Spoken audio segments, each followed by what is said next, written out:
Doctor Mohammad ইউনূসের সঙ্গে বৈঠক করার জন্য তাদের যে শারীরিক মানসিক প্রস্তুতি দরকার ছিল, পেপার ওয়ার্ক দরকার ছিল, কম্বিনেশন দরকার ছিল, সেটা যথেষ্ট ঘাটতি ছিল। তো মির্জা ফখরুল সাহেব এবং ডক্টর মোহাম্মদ ইউনূস দুজনের যে eye contact, body language was very friendly. কিন্তু উল্টো দিকে যখন সালাউদ্দিন সাহেব যারা বসেছিলেন তাদের মুখভঙ্গি দেখে মনে হচ্ছিল যে একেবারে পেশি খুব শক্ত হয়ে গেছে, মেজাজ গরম হয়ে গেছে এবং সব এলোমেলো হয়ে গেছে। তো এখানে আসলে একটা টিম ওয়ার্ক।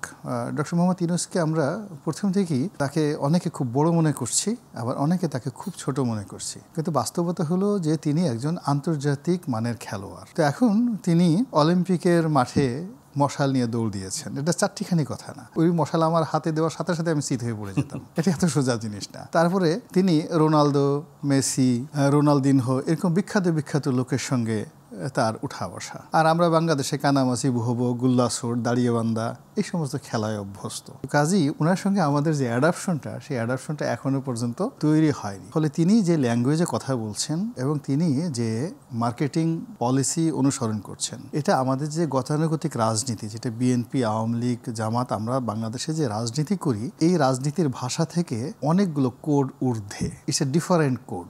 এখন সেই ডিফারেন্ট কোডে একত্রে পৌঁছানোর জন্য ডক্টর মোহাম্মদ ইউনূসকে বিএনপি, আওয়ামী লীগ, জামাতের পর্যায়ে নেমে আসতে হবে, অথবা আমাদেরকে ওই পর্যায়ে যেতে হবে। এখন ওই দুটো জায়গাতে উনিও নামেননি, আর আমরা ওনার পর্যায়ে যেতে পারিনি। ফলে কি হচ্ছে, প্রতিদিনই কনফিউশন তৈরি হচ্ছে, বিভ্রান্তি তৈরি হচ্ছে, অবিশ্বাস তৈরি হচ্ছে, সন্দেহ তৈরি হচ্ছে। এবং সন্দেহ মানে যেন তেন সন্দেহ নয়, সকলের প্রতি সকলের। বিএনপির অভ্যন্তরীণ ৩-৪টি গ্রুপ হয়ে গেছে। কেউ বলছে এরা ভারতের দালাল, কেউ বলছে এরা ডক্টর মোহাম্মদ ইউনূসের সাথে তলে তলে সম্পর্ক করে, কেউ বলছে এরা জামাতকে আবার আনতে চায়, কেউ বলছে না এরা হলো সত্যিকার অর্থে বিএনপির লোকজন। জামাতের মধ্যে দেখেন এই অল্প সময়ের মধ্যে জামাতের আর্ট অ্যাটিটিউড এবং নীতিগত যে তাদের সিদ্ধান্তগুলো 10-12 বার কিন্তু পরিবর্তন হয়ে গেছে। নতুন যে দল এনসিপি, তাদেরও কথাবার্তা, আচার আচরণ সবকিছুর মধ্যে কিন্তু এলোমেলো হয়ে গেছে। ইভেন কি আমি ডক্টর আসিফ নজরুল সাহেবের কথাটা শুনলাম, তিনি মুখ ফুসকে যে কথাটা বলে ফেলছে,